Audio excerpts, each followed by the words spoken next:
제6주 강의 3.1운동과 기독교 부분을 다루도록 하겠습니다. 1919년 3.1운동과 그 이후에 전개되었던 소위 문화통치 기간에 일어났던 기독교 민족운동, 그리고 그 문화통치 기간에 맞춰서 이루어졌던 문화운동, 이런 부분을 살펴보도록 하겠습니다. 우리 백성은 일본에게 독립을 청원하지 않고 독립을 선언했습니다. 이것이 무슨 의미가 있는가를 한번 잘 생각해 볼 필요가 있는데요.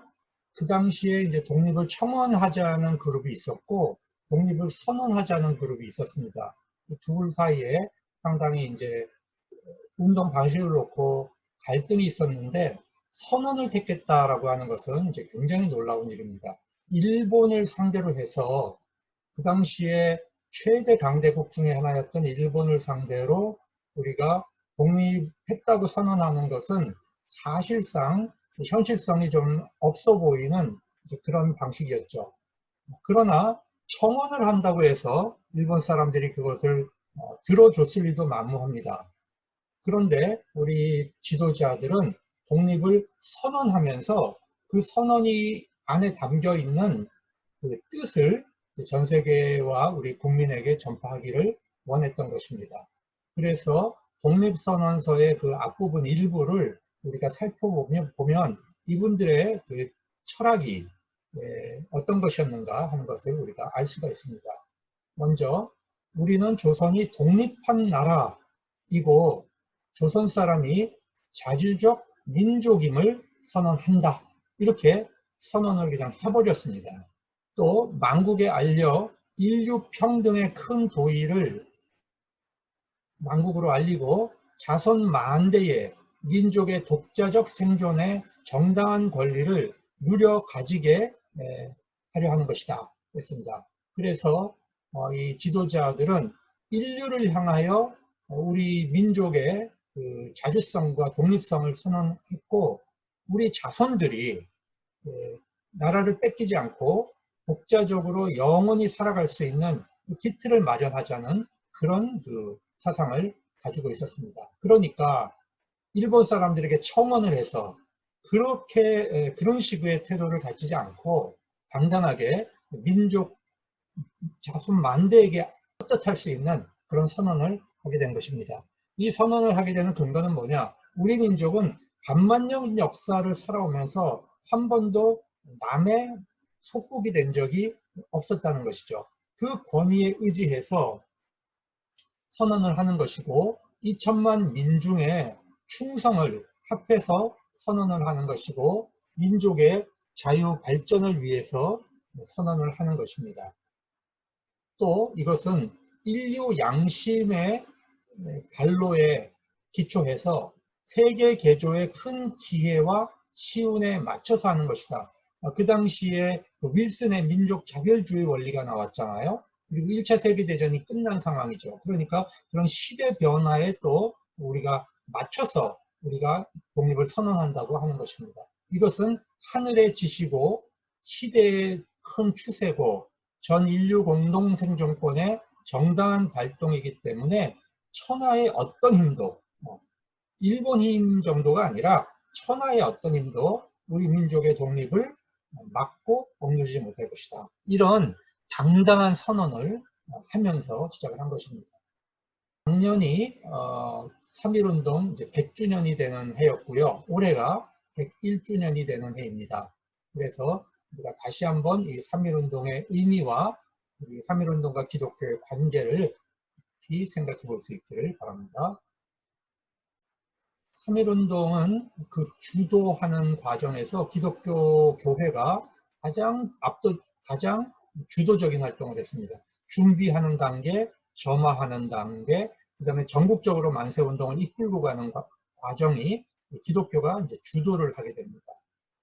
3.1운동을 통해서 교회는 외래의 종교가 아니라 외국의 종교가 아니라 우리 민족의 일원이라고 하는 것을 국민들로부터, 우리 민중들로부터 인정받을 수 있게 됐습니다. 교회가 박해를 받고 누구보다도 앞장서서 고난을 받았기 때문에 민족의 일원으로 인정을 받았고 민중의 존경을 받습니다.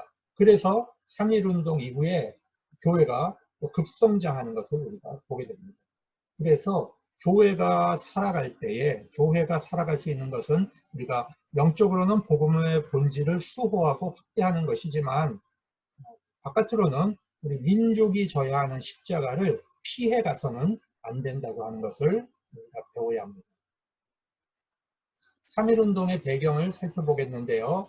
무엇보다도 우리 한국민들은 독립에 대한 열망이 증가했습니다. 한 10년간의 일제 통치를 받으면서 더 이상 견디기 어려운, 참을 수 없는 그런 민족적 모멸감 속에 우리 민족이 살았기 때문에 저항을 하고 독립을 원했던 것입니다. 일제는 우리 민족의 주권을 탈취할 때 의병을 포괄적으로 이제 진압을 하고 또 한국 민족은 순수히 통치되지 않는다는 것을 알았기 때문에 이 일본 사람들이 처음부터 무력을 가지고 무단 통치를 하고 포괄 통치를 했습니다. 일제에 저항했던 의병들의 모습이죠. 일본은 처음부터 헌병을 군인을 경찰로 썼습니다. 육군이 들어와서. 그래서 재판 없이 우리 백성들을 구금하고 고문하는 그런 일을 자행을 했습니다. 그 다음에 경제적으로 토지 조사를 해서 전국토의 50%의 토지를 일본이 강탈을 해갑니다. 그 다음에 어업령, 회사령 이런 것을 내려가지고 우리의 그 바다, 그 다음에 자본 이런 것을 전부 이제 탈취를 했고, 그래서 한국인 자본은 축소를 하고 일본인 자본은 80%로 증가하는 그런 일이 일어났습니다. 또 일본은 우리의 문화를 말살했습니다. 초등교육은 6년을 하게 돼 있는 건데 그걸 4년 교육으로 줄여버렸습니다. 무슨 얘기냐면 우리나라 백성들을 일본 사람들의 심부름 잘하는 호민화 정책을 쓴 겁니다. 그리고 일본에 동화시키는 정책을 썼어요. 역사를 왜곡하고 한국어 사용을 제한하고 공창을 만들어서 우리 젊은이들을 이제 정신을 퇴폐하게 만들고 마약을 합법화하고 그래서 우리 민족을 죽이는 이런 문화 말살 정책을 한 겁니다. 모든 관공서와 학교에서 착검을 하고 일을 하고 가르쳤기 때문에 우리 백성들에게 이제 공포감을 줘서 저항하지 못하도록 그런 정책을 썼습니다. 이것은 이제 식량을 수탈하기 위해서 얼마나 많은 식량이 열리는 것까지도 이제 조사를 하고 있는 그런 모습입니다. 토지를 뺏긴 우리 백성들은 이 땅에서 이제 살 수가 없어서 연해주로 또 북만주로 서만주로 중국으로 일본으로 나중에는 하와이로 망명을 하는 이런 삶을 살아야 했습니다. 군산항을 개발한 것은 쌀을 호남이 곡창지대인데 거기서 수탈한 쌀을 일본으로 실어가기 위해서 항구를 이제 개발한 것이죠. 아이들에게 이제 가마니를 짜게 해서 이제 나중에는 이걸 이제 전쟁 물자로 쓰도록 했습니다. 공부해야 될 아이들에게 노동을 시킨 것입니다. 목포항을 개발한 것은 이제 수탈한 면화 외에 각종 우리나라의 그 물자들을 이제 일본으로 가져가려는 그런 것이었습니다. 식민지 사관을 주장한 학자들은 그래도 일본이 한국을 개발시켰다라고 하는 수치적 논리를 이제 댑니다. 그러나 그 수치적 논리 자체도 이제 총독부의 자료에 근거한 것이 대부분이기 때문에 정확한지 이 부분에 대해서도 문제가 제기가 되고, 기본적으로 한국인들이 일본이 아니었으면 스스로 자기들이 근대화를 할 수 없는 민족이었다. 이걸 전제로 일본이 우리를 이제 근대화시켰다라고 하는 그런 식의 논리를 펴는 것이 식민지 학자들, 식민지 사관을 가진 학자들의 일반적인 주장입니다. 그러나 그들이 수탈해 간 것이 우리 민족에게 얼마나 많은 피해를 줬는가. 정신적인 피해, 물질적인 피해, 구조적인 피해, 그 다음에 장기적으로 식민지 유산을 한반도에 남김으로써 우리 한국이 그 이후에 얼마나 많은 고통 속에 살았는가 하는 것을 생각지 않고 경제적 수치로만, 통계 도표로만 경제를 평가하는 식민지 사관을 극복해야 됩니다. 해방 이후에도 일제시대에 가르치고 교육받았던 사람들이 그대로 남아 있었기 때문에 그런 일제 잔재들이 청산되지 못하고 정치, 교육, 종교, 그 다음에 사법부, 그 다음에 군대, 경찰, 모든 영역에 일제 잔재들이, 적폐들이 그대로 남아 있게 된 것입니다. 일본이 철도를 깔면서 이곳에 거주하는 한국 사람들을 전부 강제로 쫓아내고 소거시키는 그런 일. 일제시대에 모든 것에서 쫓겨난 사람들은 이렇게 가만히를 덮고 토막민이라는 삶을 살았습니다.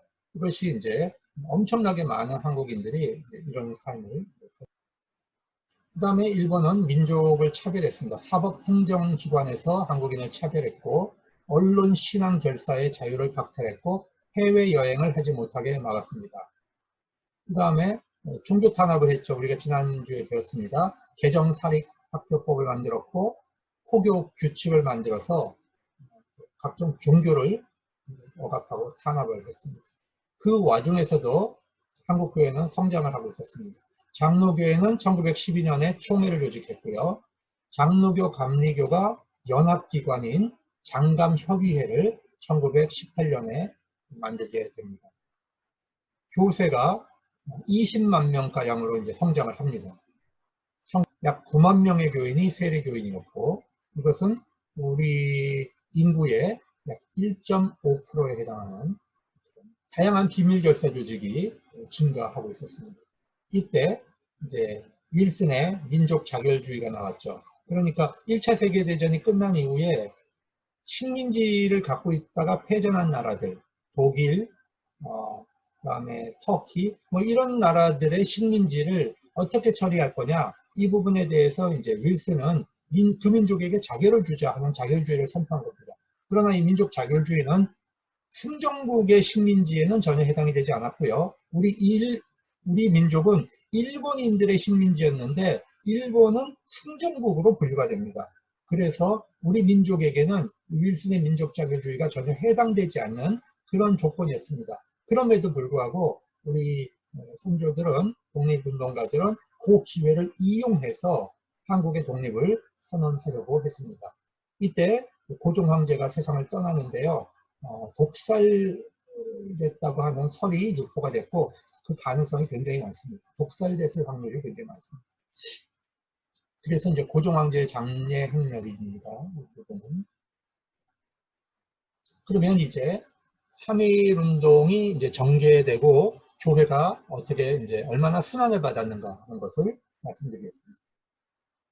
3.1 운동을 가능하게 했던 민족운동 단체들, 중심 단체들을 6가지를 제가 일단 이제 그림을 그렸습니다.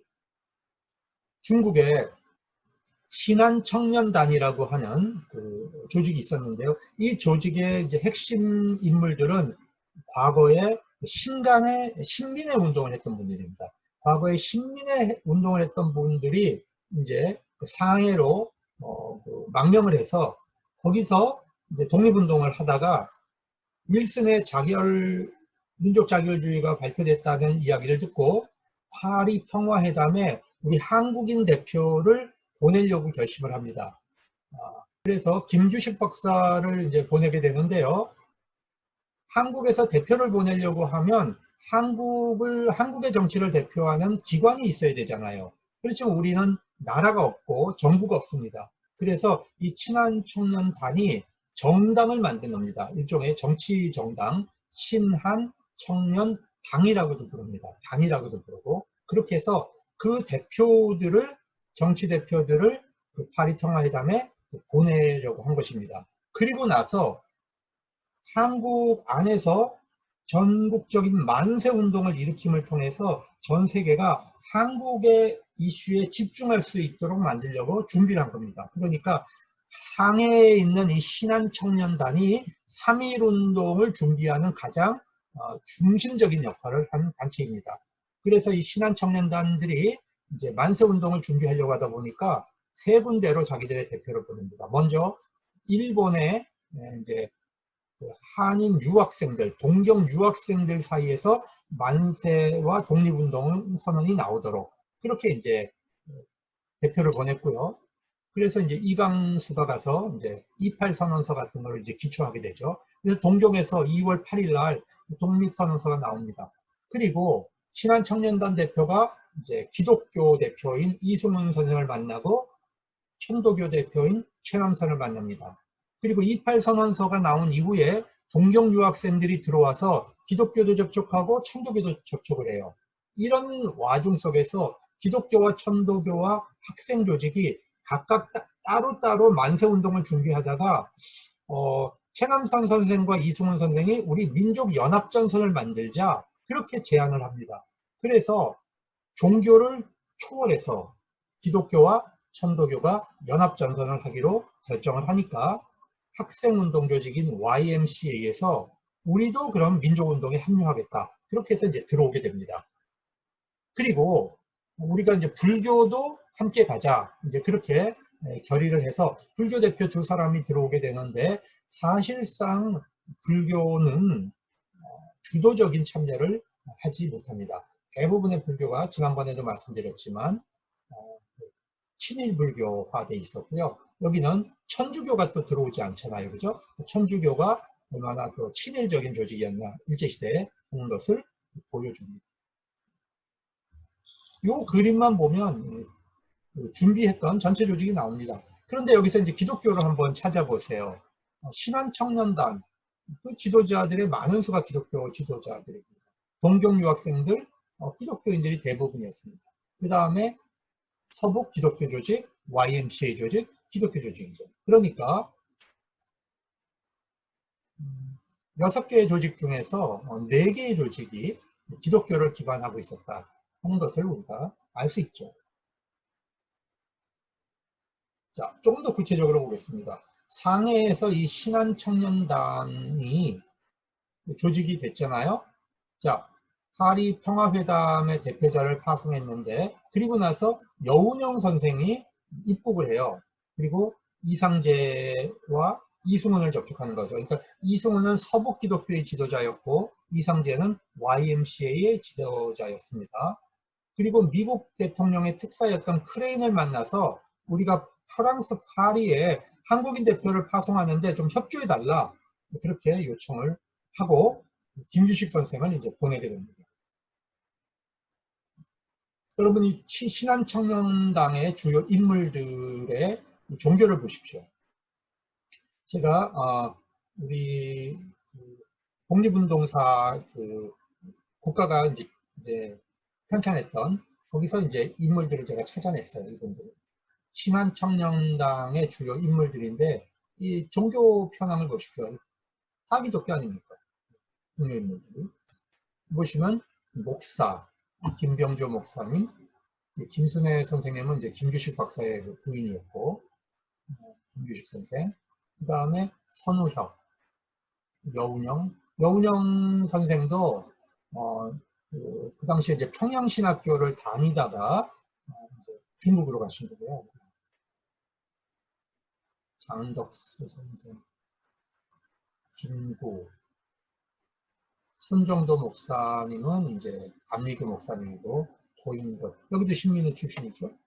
이유필 이분도 이제 신민회 출신이고 홍병조 목사님, 장봉관 교사 이렇게 중요한 인물들이 이제 신한청년당을 조직합니다.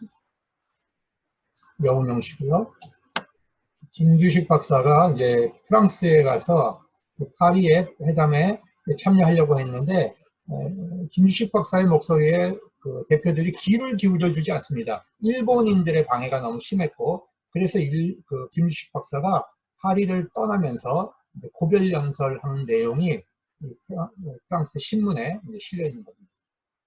그래서 뭐라고 됐냐면 일제의 포갑 아래 신음하는 4000년 역사를 가진 2000만 영혼의 간청에 성의 있게 답하지 않는 서구 열강에 경악한다. 이런 연설을 했습니다. 그리고 미국에서 한인단체인 대한인국민회에서도 대표를 파송하려고 했죠. 정한겸, 이승만, 민창호, 이건 실패합니다. 그리고 이제 제1한국인 유학생들이 28 독립선언서를 발표하게 됩니다. 이것이 28 독립선언서와 동경에 세워져 있던 조선 YMCA 회관 모습입니다. 그 당시에 이제 지도자들인데, 유학생들인데, 여성들도 함께 했거든요. 그런데 선언서 명단에는 남자들 이름만 나옵니다. 얼마나 이것이 또 그 시대에 이제 가부장적 구조를 이제 젊은 학생들도 아직 극복하지 못하고 있었다는 것을 반증하는 것이죠. 그래서 김마리아 여사가 거기에 굉장히 분노합니다. 여성들도 당당하게 독립운동의 주체로 서왔는데 왜 남성들은 여성들을 보조 역할로만 생각한가, 이러면서 여성교육의 일평생을 바치게 되죠. 천도교에 신한청년단 일사가 들어왔고 동경 유학생이 들어와서 천도교를 이제 접촉을 합니다. 그래서 천도교에는 만세운동을 대중화, 일원화, 비폭력 세 가지 원칙을 천도교에서 세웠습니다. 그걸 나중에 다 받는 거죠. 그럼 서북 기독교에는 이승훈 장로와 양전백 목사님을 이제 접촉을 하는데 이분들을 중심으로 평양, 선천, 정주, 서북 기독교와 접촉을 했고 이승훈 선생님이 다니면서 이제 지도자들을 설득을 해요. 그래서 양전백, 이명룡, 김병조, 유여대, 길선주, 신은식 이런 분들이 독립선언서에 사인을 하게 됩니다. 그리고 천도교와 연합전선을 추진했어요. 그리고 YMCA 청년들도 독자적으로 만세를 준비하다가 연합전선 이야기를 듣고 함께 합류하게 됩니다. 그런데 우리가 여기서 하나 생각해 봐야 될 것은 기독교 지도자들 중에 많은 수가 기독교끼리 하지 않고 천도교와 연합해서 한다는 소식을 듣고는 발을 빼고 자기가 참여하지 않겠다고 나가버립니다. 여기서 우리가 뭘 발견할 수 있냐 하면 기독교라고 하는 신앙 구조가 민족 문제에 있어서 함께 해야 함에도 불구하고 이 편협한 종교적 폐쇄주의에 사로잡혀 있었다는 것을 보여주는 그런 부분이기도 합니다. 물론 그런 부분은 이제 선교사들의 영향을 많이 받았겠죠. 신앙 문제는 타협할 수 없지만 민족 문제, 정의와 평화의 문제에 대해서는 타종교인과 함께 연합해서 일을 하는 것이 그것이 당연하고 정당한 것입니다. 왜냐하면 그것은 이웃을 사랑하라고 하는 예수님의 가르침에 대한 표현이기도 합니다. 그런데 타종교인이라는 이유만으로 함께하지 않겠다, 그런 사고를 갖고 있는 그런 지도자들도 상당히 많았다는 거죠. 오늘날에도 마찬가지죠. 오늘날에도. 자, 여기서 2월 24일 날 한용운, 대경성, 불교계를 포함해서 기독교, 천도교가 다 같이 연합전선을 만들었고 거사일을 3월 1일로 잡았습니다. 원래는 3월 3일로 월요일로 잡았습니다.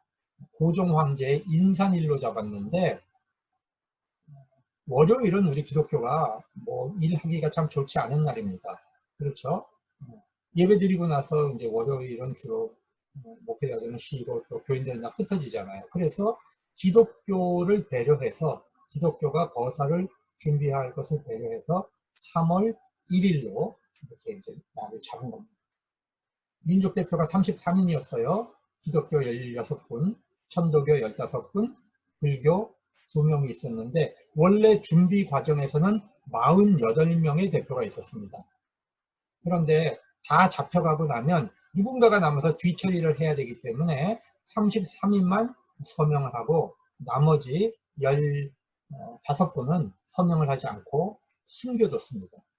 그 48분 중에 절반이 기독교인이었죠. 기독교인들이 나중에 재판을 받을 때 왜 3.1운동에 거사를 일으켰느냐 물으니까 이제 그 답변들이 대부분이 두 가지가 나와요. 내가 내 민족을 사랑하고 민족의 독립을 원한 것이 당연하다. 두 번째는 그것은 하나님이 지시해서 했다. 하나님께서 내 양심에 말씀하셔서 하셨다. 이렇게 민족의식과 신앙적 동기가 결합되어 있는 것을 발견할 수 있습니다. 세계 종단의 지도자들인데요. 손병희 선생, 이승훈, 남강 이승훈, 그 다음에 만해 한용운 그 사람이죠. 김용복 박사님이라는 분이 있어요. 우리나라의 그 민중신학을 이제 발표하셨던 분인데, 김용복 박사님이 쓴 이제 프린스턴 신학대학의 이제 그 박사학위 논문에 3.1운동 부분을 다뤘어요. 동학을 다루면서. 그분이 이제 그런 얘기를 하더라고요. 왜 이 세 개 종교만 연합을 할 수 있었느냐? 왜 유교는 안 들어왔느냐? 그런 부분을 이야기하면서 이 연합한 세 개 종교에는 민중성이 있다는 거죠. 민중적 신학이 있다는 겁니다. 예를 들면 천도교에는 무슨 사상이 있냐면 이 천지개벽 사상이 있어요. 천지개벽. 세상을 뒤집는 거죠. 혁명사상이죠. 기독교에는 종말론이 있잖아요. 요한계시록 종말론이 있고, 불교에는 미륵불교가 있는데 이 미륵불은 미래불교입니다. 이것도 종말론입니다. 그러니까 민중들은 종말론을 갖고 있다는 거죠. 그러나 지배자의 종교였던 유교는 종말론이 없다는 거죠. 종말론이 없는 종교는 그거는 기득권의 종교가 되는 거죠. 그래서 이 세 개 종교가 연합해서 저항할 수 있었던 것은 민중성이 있었기 때문이다. 그렇게 평가하는 것을 읽었습니다. 주로 이제 북관서지방에서는 지도자들이 장로교인들이 많았고요. 기호 밑으로 내려왔죠. 그 서울, 경기 쪽 지역은 주로 감리교가 많았죠. 이거는 이제 48분의 이제 그 준비 팀들 중에 24분의 3.1운동을 준비했던 분들의 명단을 적어놨습니다. 양전변 목사님 같은 경우에 우리가 이제 총회장을 지내신 분인데 1916년에 이분은 이제 백오인 사건 때 잡혀가서 굉장한 고초를 당하셨던 분입니다. 그런데 3.1운동의 또 민족 대표로서 이제 서명을 하셔서 3년간의 옥고를 치른 분입니다. 이분은 백오인 사건에 고문을 너무 많이 당했어요. 그러면서 이제 추록하셔갖고 교인들 앞에 서서 이렇게 말씀하셨어요. 내가 이제 목사직을 그만둬야 되겠습니다. 내가 육신이 약해서 고문을 견디지 못해서 하지 않은 일을 했다고 목사로서 거짓말을 했기 때문에 주의 교단에서 설 수 없는 그런 사람이 되어버렸습니다. 그렇게 이야기를 했어요. 그러니까 교인들이 울면서 목사님 같은 분이 어디 있냐, 목회를 계속 해달라, 이렇게 해서 이제 계속 목회를 하시게 됐고, 노회장 지내시고 총회장 지내셨죠. 그리고 또 3.1운동 때 감옥을 가셨어요. 자, 우리 한국 교회의 지도자들은 일제시대에 이렇게 민족 지도자였어요. 이런 정신이 오늘날 한국 교회 안에 얼마나 많이 사라졌는지 몰라요. 김병조 목사님은 3.1운동 하시고 상해 임시정부에서 이제 활동을 하시다가 훗날 이제 공산주의를 반대했기 때문에 이제 시베리아로 유배를 가셔서 아마 거기서 사망하신 걸로 추정됩니다. 정기 과정을 보면 먼저 민족대표 29명이 이 독립선언을 해야 되는 날에 태화관이라는 음식점에 모여가지고 자기들끼리 조촐하게 독립선언을 읽고 경찰에 신고를 해갖고 자기들을 잡아가라고 스스로 그렇게 이제 잡혀갑니다. 체포돼 갑니다. 이건 일종의 굉장히 자기들 스스로가 이 운동 자체를 겁을 낸 거예요. 축소시킨 겁니다. 이 운동이 너무 커져가지고 피를 불러오면 어떡하나, 일본 애들이 화력으로 백성들을 많이 죽이면 어떡하나, 이런 두려움 때문에 스스로 자기들의 패배주의적인 태도를 취한 겁니다. 그런데 3월 1일 날 서울다공원, 탑골공원에서 지도자를 암만 기다려도 오지를 않는 겁니다. 그래서 연동교회의 주일학교 교사였던 정재용 씨가 단상에 올라가서 독립선언서를 읽고 이제 만세를 부르게 됩니다. 이러면서 서울에서 시작이 되고 이것이 이제 평양, 진남포, 안주, 선천, 의주, 원산 대도시로 먼저 퍼져나갑니다. 초기에는 기독교와 천도교가 강한 지역에서 시작이 됐다가 3월 중순경에는 전국으로 파급이 됩니다. 처음에는 굉장히 이제 평화적인 시위였는데요. 그것이 이제 일본인들의 이제 폭력적 탄압을 만나면서 민중화되면서 이제 폭력 시위가 나오게 됩니다. 전국적으로 만세가 일어났습니다. 전국적으로. 만주와 연해주에서, 미국에서. 그러니까 우리 민족이 얼마나 뜨겁게 독립을 원했던가, 염원했던가 하는 것을 보여줍니다. 주로 이제 기독교가 많은 지역은 청남 남북도, 함경북도, 전라남북도, 경상남북도죠. 이 지역은 기독교가 주도하는 겁니다. 그 다음에 기독교가 좀 약한 지역, 천도교, 함경남도, 강원도, 이 지역은 기독교가 약하죠. 이때는 이제 천도교가 주도하고 기독교가 협력을 합니다. 그래서 그 주동 세력이 분명한 곳이 311곳이었는데 기독교 주도가 나온 것이 78곳, 천도교 주도가 66곳, 공동으로 주도한 곳이 42곳으로 총독부 발표에 그렇게 기록합니다. 자, 그러면 기독교의 역할을 보죠. 기독교는 초기 준비 단계에서 국내외에서 준비를 했고, 그 다음에 전국적으로 확산하는데도 기독교가 결정적 역할을 해. 왜?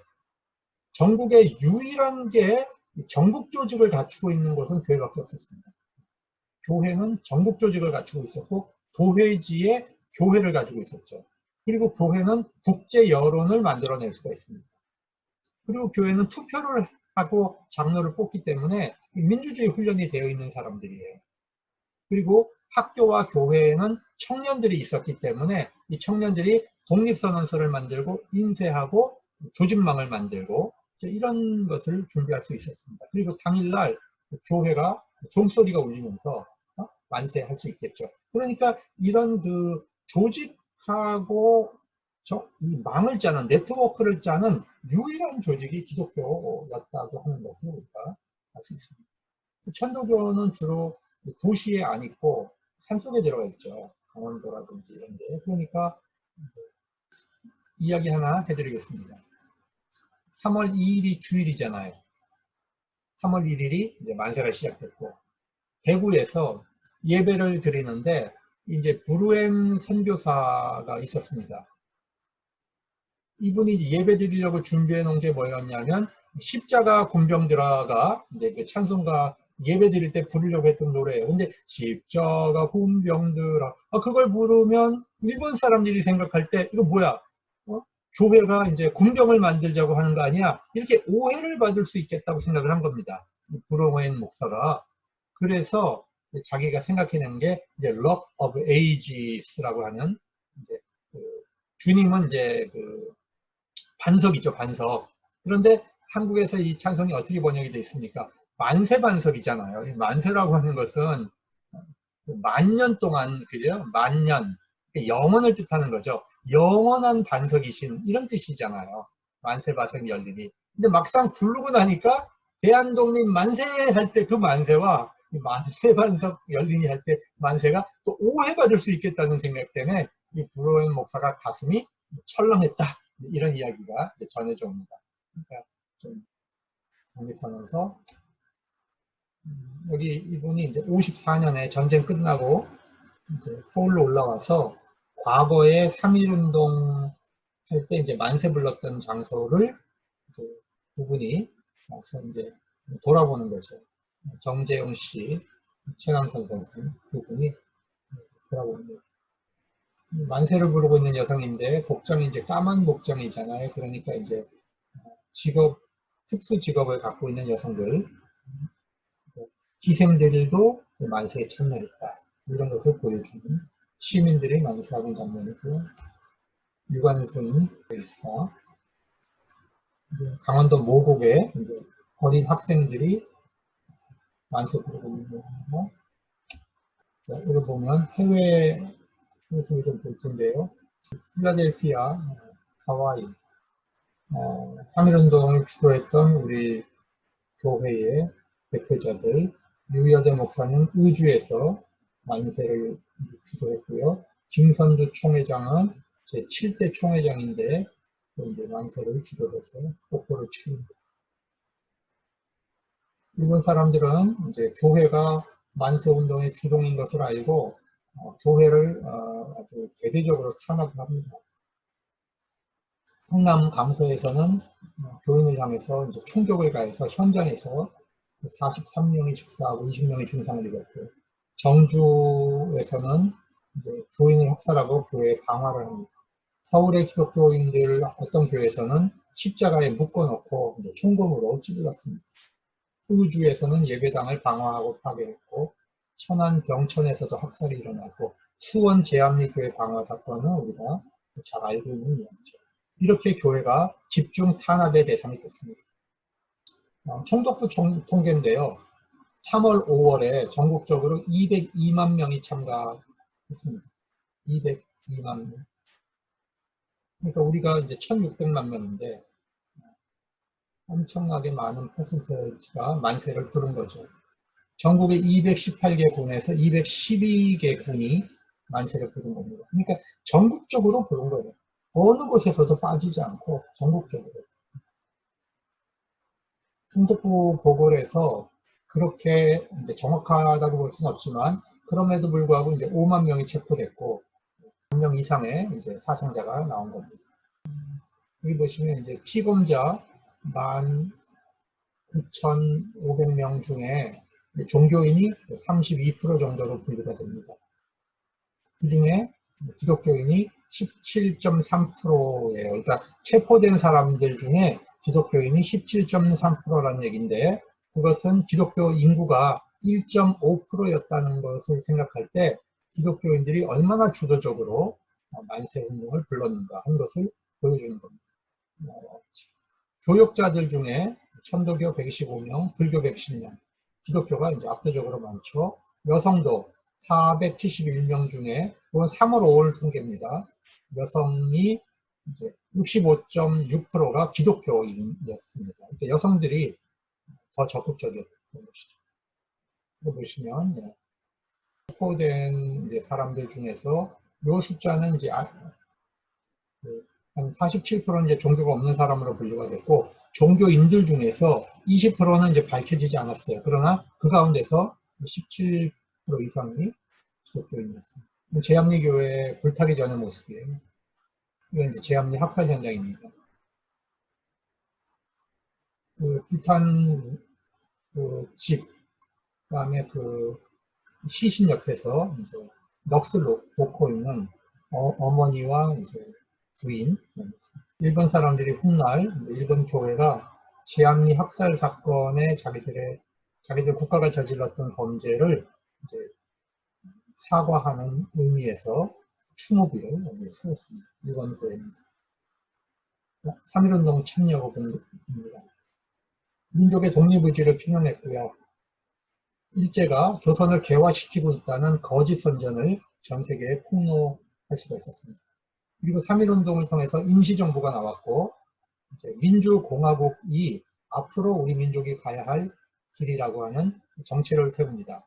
이것은 1907년 식민회의 공화정을 이은 것이죠. 미국의 자결주의라고 하는 것이 얼마나 허구적인가, 우리 민족에게는 해당하지 않는 허구적인 것인가를 보여줬습니다. 3.1 독립선언서는 우리 민족의 독립을 좁은 의미로 보지 않았고 동양의 평화, 세계의 평화라는 관점에서 우리 한국의 독립을 해석을 합니다. 그리고 우리는 일본을 미워하지 않고 일본과 공존하고 호혜하면서 전 세계와 이제 함께 이제 나아갈 것이다. 이제 이런 선언을 합니다. 그러니까 정신적으로, 철학적으로, 문화적으로 일본 애들과는 굉장히 차원이 달랐어요. 그러니까 식민지를 하는 나라와 근대 문물을 이제 받아들였지만 일본은 다른 민족과 함께 번영한다, 공존한다 이런 개념이 일본 안에는 없었던 겁니다. 그리고 중국과 인도의 간디의 비폭력 운동에도 영향을 줬습니다. 자, 이제는 그것이 신앙적으로 무슨 의미가 있었는가를 이제 한번 살펴볼 텐데요. 3.1운동 안에는 우리 민족 운동 전통과 애국 신앙이 표출되어서 나옵니다. 아주 한 가지 사례를 말씀드리겠습니다. 그 3.1운동 당시에 전국 교회에 유인물이 돌았습니다. 교회에. 그 유인물 안에는 독립단 선언문이라고 하는 것인데 이런 글이 쓰여 있었어요. 독립단 제군이여 무슨 일을 하든지 일본인을 모욕하지 말고 돌 던지지 말고 주먹으로 치지 말라. 이는 야만인의 하는 짓이니 독립의 중심 뜻을 손해나게 할 뿐인즉 각자 주의할 일이다. 자, 폭력을 쓰면은 일본인들에게 오히려 이제 이용당할 수 있다. 그리고 우리가 이제 문화적으로 만세를 하자 이런 뜻이죠. 그리고 우리가 기도하고 주일날에는 금식을 하고 매일 성경을 읽자. 이렇게 해서 매일 읽어야 되는 그 성경 구절을 우리가 월요일은 이렇게 읽고 토요일까지 이 부분을 이렇게 이제 제시를 했습니다. 그래서 제가 어떤 내용인가, 어떤 내용을 제시했는가를 한번 이렇게 좀 조사를 해봤습니다. 그러니까 그 내용이 이런 것들이에요. 하나님이 이제 시간이 되면 우리 민족을 향한 진노를 끝이고 그 아시리아를 형벌할 것이다 라는 내용이에요. 이사야는. 그러니까 이건 이제 우리가 일본을 형벌할 것이다 라는 것을 바꿔 읽을 수 있는 거죠. 그 다음에 유다의 멸망 원인과 멸망시킨 나라에 대한 경고. 순종치 않으면 그 나라를 뽑으리라. 이런 말씀이 있고요. 그 다음에 순종하지 않아서 우리가 불순종의 결과로 우리가 적군에게 패한 것이다. 불순종하면 적군을 섬기게 된다. 그러니까 우리가 하나님 앞에 순종해야 된다. 이런 거고요. 야고보서는 오래 참고 기도하라. 의인의 강구는 역사하는 힘이 크다. 성도가 인내하고 기도해야 된다. 하나님이 때가 되면 우리를 구원해 주신다. 그래서 끝으로 이렇게 되어 있어요. 현재의 고난은 장차 우리에게 나타날 영광과 비교할 수 없다. 그러니까 승리와 사랑에 대해서 확신을 가지고 포기하지 말고 우리가 독립운동을 하자. 이런 이야기들이 적혀 있습니다. 자, 그 결과 우리 한국 교회는 기독교는 서양의 종교입니다. 서양의 종교. 그런데 이 3.1운동이 끝나고 나서 국민들이 기독교를 다르게 본 거예요. 아, 우리 민족의 일원이구나. 교회도 민족의 일원이구나. 여러분, 오늘날 기독교 비율이 이렇게 높은데 한국 국민들이 교회를 어떤 시각으로 보고 있나요? 민족의 일원이다. 우리 민족을 이끌고 갈 등불이다. 리더다. 이렇게 우리 교회를, 기독교를 인정해주고 있나요? 3.1운동 당시에는 불과 1.5%밖에 되지 않았지만 교회는 민족의 등불로 인정을 받는 겁니다. 그러니까 결국에는 이 숫자의 문제가 아니고요. 신앙의 질의 문제입니다. 질. 기독교 우파들이 저런 식으로 광화문에 나가가지고 그렇게 하는 것이 교회를 욕먹이고 교회를 비참하게 만드는 거죠. 그 결과 보십시오. 1918년에는 32만, 1919년에는 이제 줄죠. 많이 줄고, 그 다음에 1920년에는 회복을 하고, 1921년부터 막 급성장하는. 그리고 한국교회는 선교사들이 가르쳐준 정교분리론을 극복을 했습니다. 어떤 뜻으로 했냐? 한국교회 지도자들은 민족 문제만큼은 선교사들이 가르치는 것을 따르지 않았다는 것이죠. 독자적이었다는 것이죠. 자, 3.1운동이 실패한 후에 1920년대 우리 기독교 신앙은 두 가지로 갈립니다. 1907년에 종교운동과 민족운동으로 갈렸죠. 그런 것처럼 1920년대는 그것이 더 극단적으로 초월적 신비주의, 종말론을 찾아가는 그런 형태의 신앙 형태가 나왔고 20년대는 문화공간이 열렸기 때문에 애국 계몽운동을 적극적으로 하자. 이 두 가지로 갈라지고 있습니다. 그러니까 신비주의 부분은 누가 주로 이제 주도를 했냐면 길선주, 김익두, 이용도 같은 이 목사님들이 부흥운동을 하면서 주로 이제 민중들이 따라가는 그런 종말론적인 부흥운동이 일어납니다. 그래서 현실 도피, 내세 신앙이 이제 굉장히 정착이 되죠. 그러나 또 한편으로는 하나님은 사람을 통해서 일하신다는 신앙을 가진 이 지성적 지식인들은 민족 개조론이죠. 그래서 계몽운동, 농촌계몽운동, 문맹퇴치운동, 절제운동, 야합운동, 여성계몽운동 이런 것들을 이제 추진하게 됩니다. 결론적으로 3.1운동 부분 결론적으로 자, 민족 말살 정책에 대한 우리의 저항 운동이었고 여기서 근대적인 우리 민족 안에 우리가 굉장히 그 정근대에 머물러 있지 않은 거죠. 우리 민족의 의식은 굉장히 근대적이었던 거예요. 식민지 하에서도. 그 독립 역량이 밖으로 드러난 겁니다. 이것을 통해서 한국민들은 독립할 수 있는 그런 정신적 수준이 우리가 독립선언서 안에서도 나타나잖아요. 얼마나 수준 높은 그 민족의식과 독립의식이 여기서 나타났냔 말입니다. 단, 우리가 그 물질문명 발달이 늦어가지고 일본 사람들에게 우리가 짓밟힌 거죠. 그러나 우리의 정신 영역은 성숙해 있었던 겁니다. 자, 처음에는 민족운동의 연합전선에서 출발했지만 나중에는 이게 민중운동의 성격으로 이제 확대가 됩니다. 그 과정에서 교회는 식민지 제국주의 침략의 도구가 아니라 우리 민족의 구성원이었다는 것을 분명하게 이제 보여줬습니다. 그 결과 임시정부가 수립이 됐고 또 탄압받는 기독교인들을 선교사들이 이제 많이 도왔죠. 사진을 찍어가지고 미국으로 이제 많이 보내면서 탄압의 사실들을 알렸습니다. 그래서 일본이 국제 여론에서 고립되게 하는데 선교사들이 굉장히 기여를 하게 됩니다. 비록 선교사들은 그 당시에 이제 친일적이었지만 반인도적인 만행에 대해서는 신앙의 양심으로 묵과할 수가 없었던 겁니다. 그래서 선교사들은 그 한국교회의 참상을 전 세계에 알렸고 이것이 이제 에큐메니컬적 차원에서 연합을 해서 일본 정부를 전 세계 여론에서 고립시키는 그런 역할을 한 것입니다.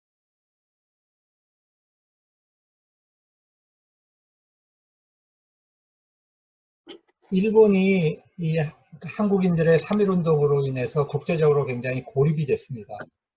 일본이 얼마나 야만적인가, 일본의 그 경찰 통치 방식이 얼마나 비인도적인가 하는 것이 전 세계에 드러났어요. 그래서 일본은 자기들이 이제 문명 국가라고 이제 그렇게 자부하고 선전을 해왔는데 그렇게 해왔던 그 통치 방식이 얼마나 그 이제 가식이었다라고 하는 것이 이제 전 세계로 드러나게 된 겁니다.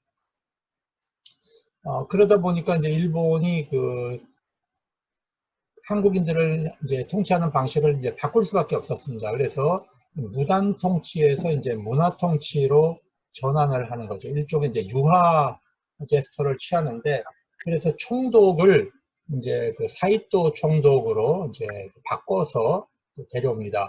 그런데 이 사이토는 해군 출신입니다. 육군 출신이 아니고, 그 전까지만 해도 전부 육군이 왔거든요, 총독이. 해군 대장 출신이고, 러일 전쟁을 해전을 승리로 이끌었던 일종의 이제 일본 영웅입니다. 그리고 사이토는 영국 유학을 한 사람이기 때문에 영어가 굉장히 유창해요. 그래서 사이토가 그 선교사들을 다루는 기술이 굉장히 탁월했습니다. 그래서 선교사들은 사이토를 만나고 와서는 사이토가 베푸는 연회 이런 데 참여하고 와서는 이 사이토에 대해서 굉장히 이제 칭찬들을 많이 해요. 이렇게 글을 보면. 굿 크리스찬이다 뭐 그런 말도 있고 아주 젠틀맨이다 이런 표현들을. 그러나 한국을 통치한다라고 하는 그 방식은 사실은 이제 변화가 없죠. 겉으로 이제 헌병 경찰에서 보통 경찰제로 이제 전환을 하고요. 칼을 차던 것도 폐지를 시켰고 하급 관리는 한국인을 등용하고 부분적으로 언론 출판, 이제 집회 결사의 자유를 부분적으로 허용을 합니다. 그렇지만 기본적으로 한국인들에게 자치권을 준다든지 뭐 독립을 준다든지 하는 것은 절대적으로 허용하지 않는다라고 하는 기본 전제를 가지고 하는 것입니다. 그리고 비밀리에 경찰력과 화력을 2배에서 3배까지 증강을 시켰습니다. 한국인들 관리를 이제 친일화해서 민족을 분열시키는 작전을 쓰죠. 그리고 선교사들에게는 이제 굉장히 회유책을 씁니다. 포교 규칙에서 교회를 이제 허가하고 설교자를 허가했잖아요. 그것을 이제 바꿔서 신고제로 하게 해줍니다. 그 다음에 학교도 종교교육을 못하게 하던 것을 이제 허용을 합니다. 자, 그렇지만 이것이 여기에 이제 함정이 있습니다. 학교에 정식 인가를 내주는 조건은 굉장히 까다롭게 만든 거예요. 일본인 교사를 써야 되고 굉장히 비싼 투자를 해서 학교 시설을 갖춰야 정식 인가를 내주는 겁니다.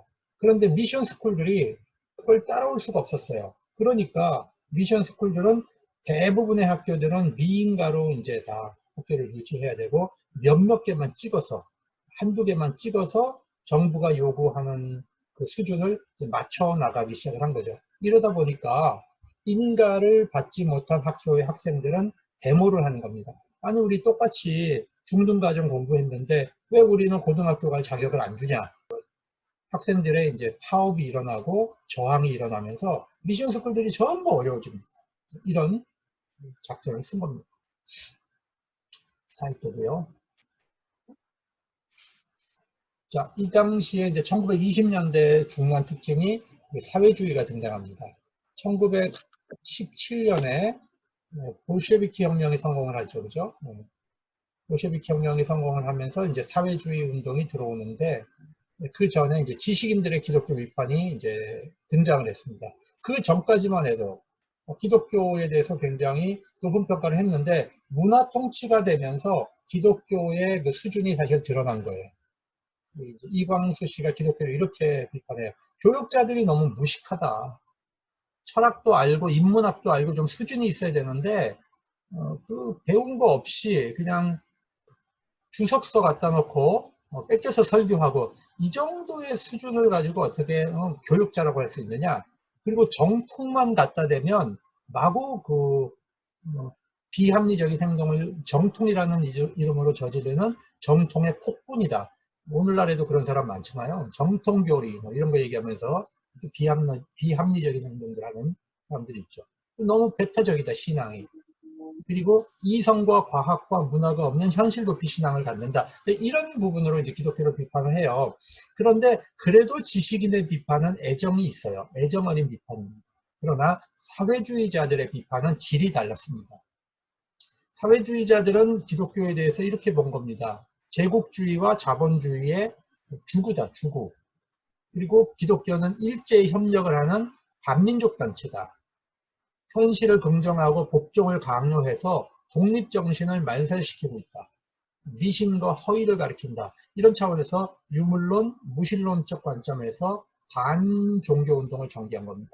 그러면 왜 사회주의 운동이 급성장했느냐? 1917년에 이제 러시아 볼셰비키 혁명이 성공을 하잖아요. 그런데 1910년에 우리 민족이 3.1운동을 할 때 미국과 영국과 기독교 국가들이 한국을 절대 도와주지 않았습니다. 전부 무시하고 모른 척 해버렸습니다. 그러니까 민족의식을 갖고 있는 사람들이 서구 기독교 단체들은 우리 민족에 도움이 되지 않는구나. 미국은 우리 민족에게 도움이 되지 않는구나. 그렇게 판단을 하고 이제 사회주의 쪽에서 도움의 손길을 찾게 되는 거죠. 그래서 많은 민족운동단체들이 많은 민족 지도자들이 사회주의로 이제 정사돼서 넘어가기 시작하는 겁니다. 그래서 특별히 여기 보시면 1925년에 조선공산당이 생기죠. 조선공산당이 생기고 이 공산당 조직이 커지면서 이제 반기독교 운동을 이제 전개하는 겁니다. 특별히 이제 주일학교 대회, 전조선 주일학교 대회가 이제 열리기로 되어 있었어요. 21년에 열리고 25년에 열리는데 그것을 이제 거기에 대항하려는 그런 계획을 했는데 기독교 측의 이제 대응과 일본 경찰의 방해로 열지를 못해요. 그러니까 이제 공산당이 봐라. 기독교는 일제와 손잡고 있다. 이런 식으로 또 비판을 합니다. 그리고 12월 25일을 반기독대회로 만들자. 크리스마스니까 반기독대회로 하자. 그리고 김익두는 이제 고등부당이다. 이런 식으로. 김익두 목사님이 이제 그 당시에 신유 집회를 많이 했잖아요. 그러니까 김익두를 고등부당으로 비판합니다. 이동희 장군은 초기에 그 우리나라 그 기독 운동자인데 이분이 이제 사회주의로 넘어갑니다. 그것은 이제 독립운동을 하려고 하다 보니까 이제 사회주의 쪽 도움을 이제 더 절실하게 필요로 했고 서방 국가는 이제 한국 독립에 관심이 전혀 없었기 때문에 그렇습니다. 그러면 국내에서 일어난 이제 기독교 민족운동을 좀 보겠는데요. 자, 3.1운동이 터지고 4월 달에 임시정부가 섭니다. 임시정부가 이제 취한 정책이 연통제라는 건데, 이거는 임시정부를 지원하는 모금, 그 다음에 연락망, 이것을 국내에 구축하는 게 연통제인데, 이 연통제에 적극적으로 반응한 사람들이 기독교 여성들입니다.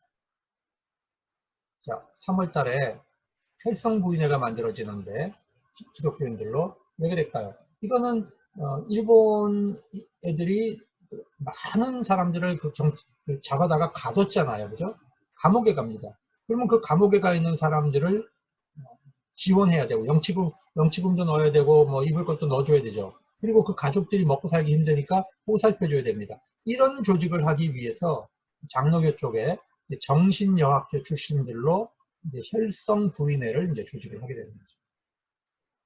그리고 대조선 독립애국부인회가 이제 4월 달에 만들어지는데, 이건 전부 우리도 이제 1980년대 이제 민주화 운동할 때 보면요, 가족들이 그 자기 자식들, 자기 남편들 감옥에 있을 때 그걸 옥바라지 하면서 여성들끼리, 엄마들끼리 다 이제 조직이 만들어져요. 여성 조직이 광고하게 만들어집니다. 전국적으로. 그래서 민주화, 이제 가족협의회 뭐 이런 게 만들면 주로 여성들이 중심이 돼서 활동을 하거든요. 대한민국 애국부인회가 서울에서 조직이 되는데, 이것은 6월 달입니다. 이 두 개 단체가 합쳐졌어요. 전국적으로 지부를 두고 모금을 해서 이제 독립운동을 이제 지원했어요. 그리고 9월 달에 김마리아 선생님, 황에스더 이 두 분이 회장과 총무를 맡아서 이 부인회 조직을 이제 막 키워가는데, 독립전쟁을 이제 준비하는 조직으로 키워가는데, 11월 달에 이게 이제 발각이 나서 일제에 의해서 이제 해체가 되고, 김마리아 여사는 이제 감옥에 갇히게 됩니다. 그래서 여성들이 3.1운동 직후에 여성들이 이런 이제 적극적 조직을 만들었다는 거죠. 대한독립애국단이라고 하는 것은 서울에 중심을 두고 중앙 조직이죠. 강원도, 전라, 충청도에 이제 지역 조직을 뒀습니다. 이것도 3.1운동 직후에 만들어져서 20년 1월 때까지 갔는데, 신형구라고 하는 분, 감리교인데, 이 조직이 이제 해체된 이후에 이 독립애국당원들은 주로 어디로 가냐면 암살단, 그 다음에 대한독립군으로 참여를 합니다. 이 조직은 기독교인들이었습니다. 그 다음에 대한민국 청년 외교단도 만들어졌는데, 이것도 3.1운동 직후죠. 이건 이제 외교 활동을 통해 가지고 독립운동을 하자, 그런 뜻으로 만들어진 조직입니다. 그 다음에 서울에서 11월 달에 대한민국 애국부인회가 이제 해체됐거든요. 여기 보시면. 근데 평양에서 대한애국부인회가 만들어집니다. 이름이 똑같지 않죠? 이거는 장로교, 감리교의 그 부인 조직들, 여전도회죠.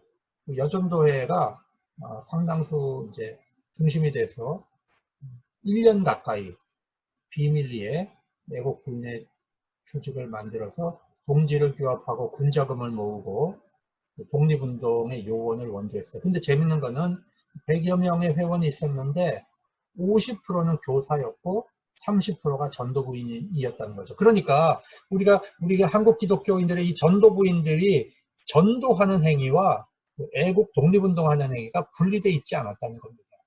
곳곳에 다니면서 복음 전하면서 또 독립운동도 전파한 거예요. 우리가 이제 김마리아 여사 이야기를 봅시다. 황해도 소래 출신인데 어렸을 때부터 굉장히 공부를 잘하셨어요. 그래서 엄마가 학교를 보내기 위해서, 여자 학교가 없으니까 남장을 해가지고 학교를 보냈습니다. 그리고 엄마가 일찍 돌아가시면서 우리 애가 마리아가 똑똑하니까 이제 좀 자기 남동생에게 서울로 데려가서 이제 공부를 시켜라. 그래서 이제 정신여학교, 장로교 학교인 이제 정신여학교를 다니다가 공부를 이제 수석 졸업을 하고 교사 생활을 하고 15년에 이제 일본 유학을 가게 됩니다. 그런데 1919년 28 독립선언서가 나오잖아요. 이때 굉장히 중요한 역할들을 여성들이 했는데 남성들이 여성들을 다 배제시키는 것을 봤어요. 여기서 항일 독립운동에서 여성의식이 굉장히 중요하다는 걸 이제 자각을 하고 여성 교육에 일생을 바칩니다. 3.1운동 이후에 이제 옥고를 치르십니다.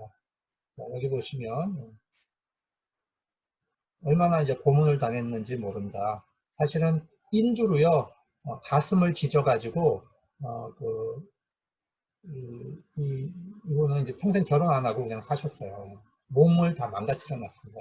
일본이 보시면 이제 시편 23편을 이제 감옥에서 늘 외우면서 주님과 동행했다.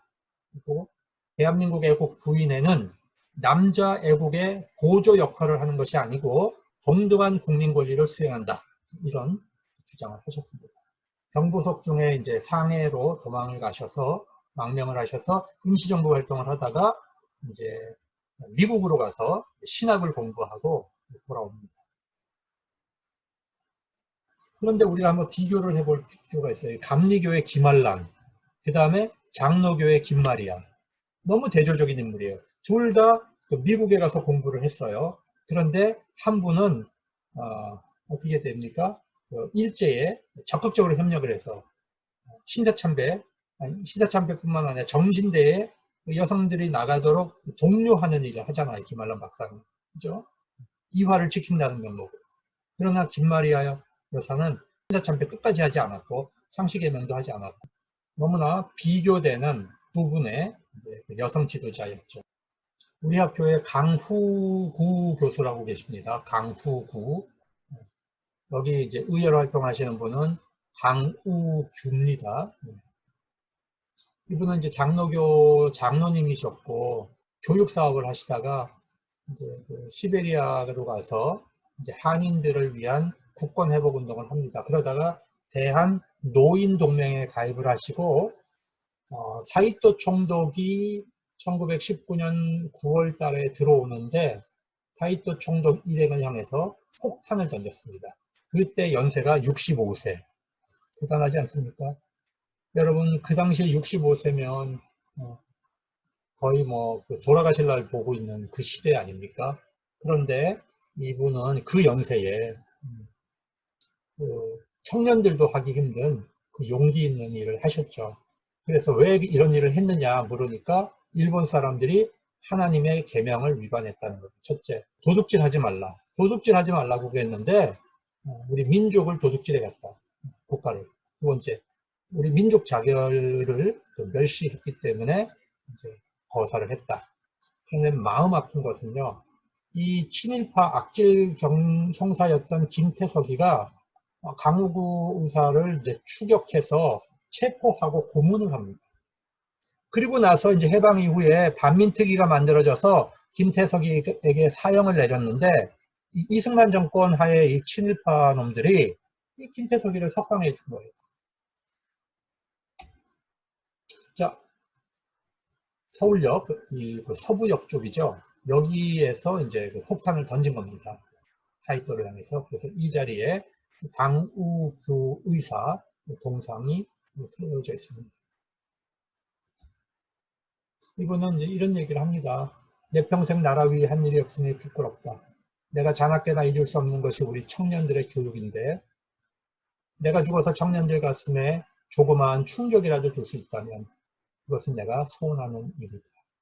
박치의는 18살 나이로 선천경찰서에 이제 폭탄을 던진 기독 청년이었습니다. 김상옥 씨는 이제 전도사 출신인데요. 이제 암살단에 가입을 합니다. 그래서 총독, 일본 관리, 친일파를 이제 암살하는 이제 그런 일을 하려고 했다가 장애를 탈출해서 의열단에 가입을 하는데 1922년 국내 잔입을 했어요. 그때 종로경찰서에 이제 폭탄 투척 사건이 일어났는데 김상옥 씨 의사를 이제 그 주모자로 해서 경찰들이 이제 추격을 해요. 누가 밀고를 했죠. 일경 500명이 이제 추격을 합니다. 그래서 여러분 그 종로 5가에 우리 그 이화동에서 이렇게 쭉 종로 5가로 나오는 길을 김상옥로라고 부릅니다. 왜냐하면 그쪽 종로경찰서에서 그 이제 그쪽을 뛰어가지고 그 남산까지 이분이 이제 올라가셨거든요. 그리고 남산에서 일본 경찰 500명과 이제 대치를 하면서 권총 한 자루 가지고 15명을 이제 사살했고 나머지 남은 한 발로 자기가 이제 자결을 합니다. 그때가 이제 34세의 나이였죠. 이 어른이 이제 김상욱 선생이죠. 북의 독립운동의 중심지는 물론 이제 상해 임시정부죠. 근데 이 상해 임시정부를 만드는 주축도 신한청년단입니다. 즉 3.1운동을 일으켰던 주축이죠. 이 팀이 이제 임시정부를 만드는 또 팀이 됩니다. 그런데 그 조직을 만들 때 보면 상해 한인교회 교인들이 중심인데 보시면 이승만, 그다음에 안창호, 김규식, 이동희, 윤동열, 신익희, 조소왕, 김순애 이런 분들이 다 이제 거기에 교인이었죠. 상해 한인교회. 신익희, 안창호, 감리교회 선생. 안창호 선생이 이제 그 고문당하고 나중에 이제 병사 하시는데 안창호 선생의 무덤이 한국에 있었어요. 근데 그 부인이 그 가족이 안창호 선생 무덤을 와서 보지를 못했습니다. 그래서 이승만 쫓겨난 다음에 4.19 터지고 쫓겨난 다음에 안창호 선생 부인이 들어오셔서 무덤에 가서 예배를 드렸어요. 제가 왜 이 사실을 아냐면 그때 그 무덤에서 예배를 인도하시는 분이 우리 강신명 목사님이 그걸 하셨어요. 기독교 항일운동인데 주로 북간도와 이제 서간도에서 우리가 뭐 성산리 전투도 일어났고 봉오동 전투도 일어났잖아요. 그때 이제 기독교인들의 무장단체들도 많이 같이 참여했다. 그 정도만 이제 얘기할게요. 성범도 장군, 봉오동 전투의 주역이었는데, 맨날 청소부 하시면서 살았어요. 청소부. 참 비참하죠. 독립운동가들은 그렇게 살고, 국내 못 들어오고, 친일파들은 떵떵거리고 살고. 청산리 전투, 김대진. 교회가 이제 3.1운동 직전에 이제 어떤 연합사업이 있었나 보겠습니다. 우리가 1905년에 선교사들이 하나의 개신교회를 만들기 위해서 복음주의 연합공회를 만들었다는 걸 우리가 이제 배웠죠. 근데 1918년에 가서 감리교하고 장로교가 이제 우리가 한국 교회끼리 자체적인 연합기구를 만들자. 언제까지 그 선교사들 연합기구에 기대고 있을 거냐 이렇게 해서 예수교 장감 협의회를 만듭니다. 장로교는 하나니까 이제 교단이 하나였고 감리교는 두 개였죠. 북감리교, 남감리교. 그러니까 세 개의 장감 교단이 합쳐서 연합회를 만들었는데 회장은 장로교 김필순, 감리교는 오기선 목사입니다. 여기서는 두 교회가 친목하고 선교 사업을 협력하자. 그렇지만 신경, 신조죠. 신조와 정치, 예배 모범은 서로 간섭하지 말자. 그러니까 교파를 통합하는 건 아니고 선교와 친교에 연합하자. 이렇게 해서 협의회를 만듭니다. 이게 이제 나중에 발전해서 NCC가 되는 거예요. 보시죠. 우리나라의 NCC가 만들어진 건 1924년입니다. 그때 이름은 예수교 연합공의회라고 있습니다. 예수교 연합.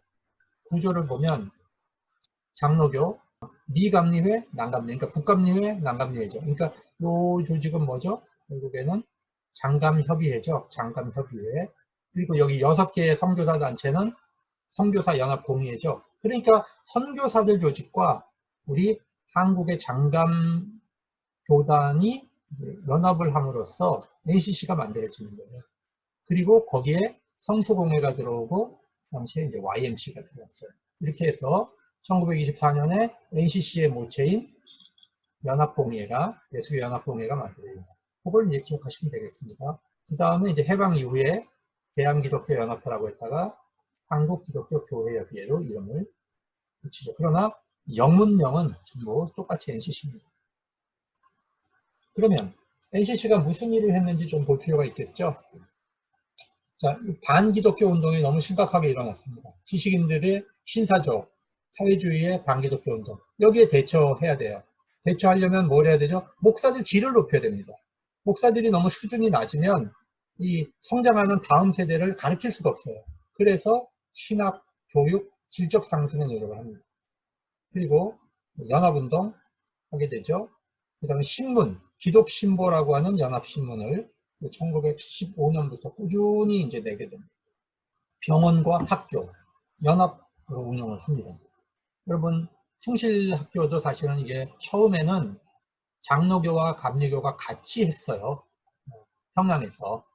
그러다가 연희 전문을 만들면서 숭실에 협력하던 감리교가 연희 전문으로 협력을 해버립니다. 그래서 숭실은 장로교 이제 학교가 되는 것입니다. 기독교 문서운동, 자, 이것만 기억합시다. 우리 장로교 평양신학교에서 낸 잡지가 신학진암이라. 여러분 진암철이라고 하시죠? 진암철? 그거는 뭡니까? 이렇게 방향을 가르쳐주는 자석이죠. 일종의 자석. 방향을 가르쳐주는 거죠. 앵그게스로. 그러니까 어떤 신학의 방향을 제시한다. 그런 뜻이 있었던 겁니다. 신학세계는 이제 이거는 감리교에서 냈던 거고요. 활천은 성결교에서 냈습니다. 구세군은 이제 사관이라는 거죠. 20년이 되면서 문화통치가 되면서 그 당시에 동아일보와 조선일보가 나와요. 그러니까 자, 이게 이제 신학진암입니다. 장로교. 이것이 이제 성결교단에서 여러분 여기 신천지도 있네요. 그죠? 이런 게 다 좋은 이름이었는데 이거는 이제 그 구세군에서 내는 부업은 혁명으로부터 대단하죠. 잡지들이 많이 나오기 시작했다는 것은 이제 문화 활동을 하는 거죠. 일제가 문화 통치를 했잖아요. 유화국면. 그 틈을 노리고 그동안에 눌려있던 문화 활동이 치고 올라오는 겁니다. 여러분 이 가정 잡지는 상동교에서 낸 거예요. 상동교회. 가정을 중요하게 여겼다는 것도 참 새롭죠.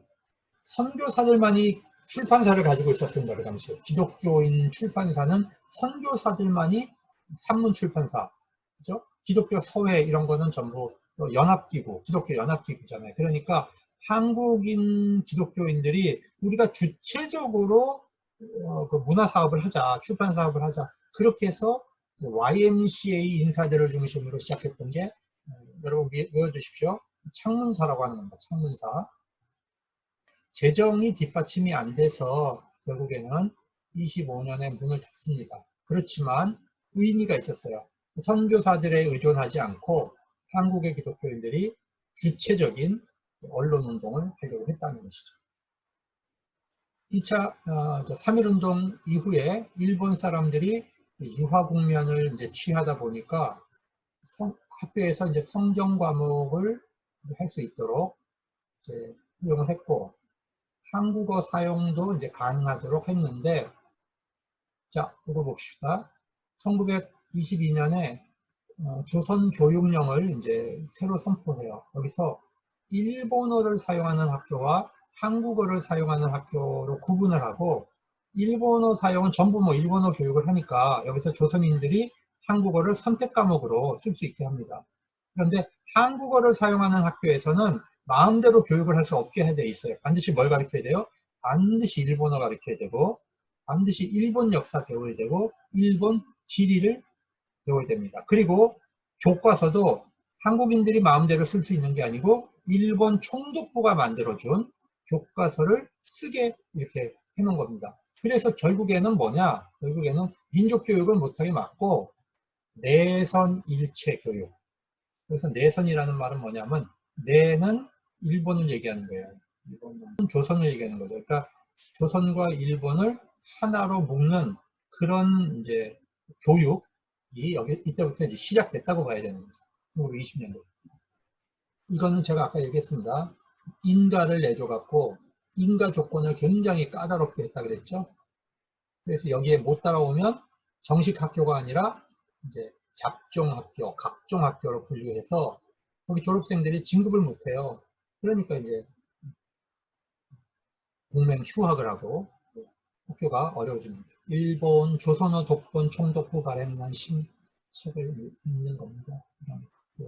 초등학교 국민학교죠. 그때 다닐 때 생각해보면 선생님이 딱 들어가고 1번 일어나 읽어. 그만. 1번은 자동으로 앉아. 2번이 일어나서 또 읽는 거예요. 2번. 그만 2번은 않고 3번이 일어나서 있고 뭐 이런 식의 교육을 했는데 지금 생각해보면 참 일본 애들이 했던 방식을 선생들이 계속 따라 했구나. 여기 보시면 이제 일본 총독부가 발행한 이제 한국어 교본인데 글은 한국글인데 내용은 전부 일본 정신을 가리킵니다. 미션 스쿨 교육이 점점 어려워지면서 주일학교 교육을 강화한다 그랬죠. 주일학교 교육 20년대. 그래서 1921년부터 4년 단위로 주일학교 대회를 열었습니다. 조선주일학교연합회가 22년에 만들어졌다. 33년에 장로교가 종교교육부를 설치했다. 오늘날 우리 총회 안에 교육부 있죠? 교육부. 그거의 출발이 33년입니다. 그래서 이 주일학교 교육이 그리고 신앙교육이 30년대 일본의 황민화 정책과 신사참배에도 불구하고 기독교가 끊어지지 않고 이어질 수 있었던 그 힘이 사실은 주일학교 교육에 있습니다. 연동교회 소아회 모습입니다. 여성과 여자 아이들과 남자 아이들을 구분해 놨죠.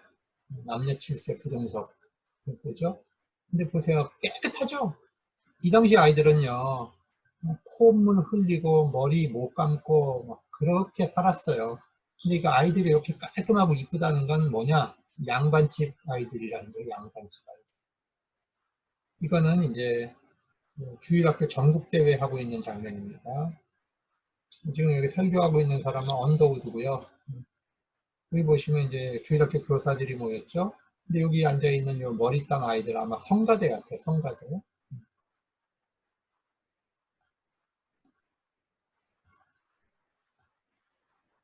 이거는 이제 넘어가겠습니다. 성결교회가 이제 생겼다.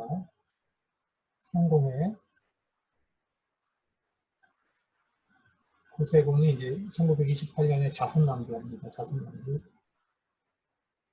그 다음에 이제 우리는 침례교가 없었어요. 침례교는 해방 이후에 생기는데 침례교를 이제 생기게 한 그 팀이 페닉 선교사가 만든 동아기독교예요. 원래 대한기독교인데 일제가 나라를 이제 강탈해 가면서 대한을 못 쓰니까 동아기독교를 씁니다. 이것이 훗날 1950년대 전쟁통에 침례교와 손을 잡고 침례교단으로 봅니다. 해외 성도 볼게요. 자, 언젠가도 제가 한번 얘기했죠. 왜 우리나라 이민이, 하와이 이민이 생겼는가.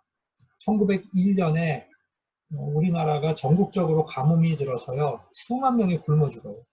끔찍한 일이 벌어졌습니다. 그때 미국에서는 하와이 이민 인구를 이제 구하고 있었습니다. 사탕수수를 재배할 수 있는 노동력이 필요했던 겁니다. 그래서 인천 내리교회에 목회하던 그 존스 선교사가 고종한테 얘기를 해서 국민을 좀 하와이로 이민을 보내면 그것이 외화 수입도 되고 또 굶어 죽는 사람도 많은데 이럴 때에 좀 보내면 어떠냐. 그래서 고종이 이제 허락을 합니다. 그래서 인천 내리교회 감리교인들을 중심으로 최초의 농업 이민이 시작이 되는 거죠. 그래서 교인들이 갔으니까 가자마자 교회 세우는 거죠. 그래서 한국인들은 이민사회에 가면 전부 교회부터 세우죠. 중국 사람들은 중국집 세우죠. 중국집. 이러면서 이제 1910년경에는 이제 미국 본토로 이제 한인들이 들어갑니다. 존스 선교사고요. 이분이 이제 하와이 이민 광고 했던 겁니다. 물론 이때 그 이민회사가 한국 선교회에 재정적 후원을 하죠. 사탕수수밭에서 일하는 한인들 모습이에요. 여기서 이제 한인회가 결성되는데 대한인국민회가 결성이 되죠. 이승만 씨는 이제 13년에 하와이에 왔는데 하와이에 와서 이 박용만과 이승만이 계속 싸웠어요. 그리고 이제 이승만은 이제 동지회를 결성하는데 정말로 이승만이 하지 말아야 될 짓을 했어요. 이 박용만이 이제 나중에 독립전쟁 한다고 이제 군사를 키우고 있었는데 이승만이 그걸 고발합니다. 미국. 박용만은 불법적인 군사 조직을 키우고 있다고 고발을 해요. 이승만은 이 양반은 자기가 대장이 안 되면 그냥 갈라버립니다. 그래서 한인연합교회를 분열시켰고 30년엔 한인감리교회를 분열시켰고 대한민국민의 모습 하와이 기숙학원인데 이승만 씨가 여기 있죠. 근데 이제 박용만이 사실은 그 이승만을 하와이로 불러온 사람이거든요. 나중에는 안창호하고 또 이제 처벌됐죠. 이게 박용만이 키웠던 이제 군사 조직인데 이거는 이제 한국에 이제 전쟁이 일어나게 되면 투입을 하겠다 이렇게 생각을 한 겁니다. 두 번째로 이민은 멕시코 이민인데 이 멕시코 이민은 완전 사기 이민이었어요. 9시간 노동하고 25전 준다고 했는데 가보니까 12시간 노동하고 12전밖에 주지 않았어요. 거의 노예처럼 고생을 합니다. 그래서 결국에는 288명의 그 이제 멕시코 이민자들이 쿠바로 넘어갑니다. 쿠바. 그래서 쿠바에 한인 감리교회가 설립이 돼요. 그리고 1959년이 쿠바에 이제 공산화가 일어나죠. 카스트로가 혁명을 해가지고. 근데 이 혁명 과정에 한인들이 참여합니다. 부분적으로. 정말로 그 어렵게 살았어요. 여러분, 이 유가탄이라고 하는 이제 그 멕시코 지역에서 에케넨을 이제 재배했는데요. 이 에케넨이 얼마나 질긴 물질이냐면 이거를 이렇게 쫙 풀면 섬유질이 나오잖아. 이걸 꽈가지고 그 배에서 쓰는 밧줄을 만드는 겁니다. 그러니까 이거는 소금물을 먹어서 밧줄은 다 끊어지거든요. 일반 밧줄은. 그래서 이 에케넨으로 만든 밧줄은요. 소금물을 먹어도 끊어지지 않아요. 그렇게 질긴 겁니다. 이걸 전부 이제 손으로 잘라서 이러면서 이제 해외 한인교회가 어떤 면에서 해외 선교를 할 수 있게 하는 주춧돌이 된 겁니다. 일본은 크게 세 군데의 한인들이 살았어요. 도쿄에는 이제 유학생들이 살았고 이 간사이 지역에는 주로 노동자들이 살았죠. 그래서 오사카, 고베 이런 데 사는 한인들은 굉장히 가난한 사람들이 가서 살았습니다. 만주 시베리아를 봅시다. 이 한인들이 만주에 또 많이 가서 살았잖아요. 일제시대에. 그러다 보니까 이 만주 지역을 관할하는 노예가 생긴 겁니다.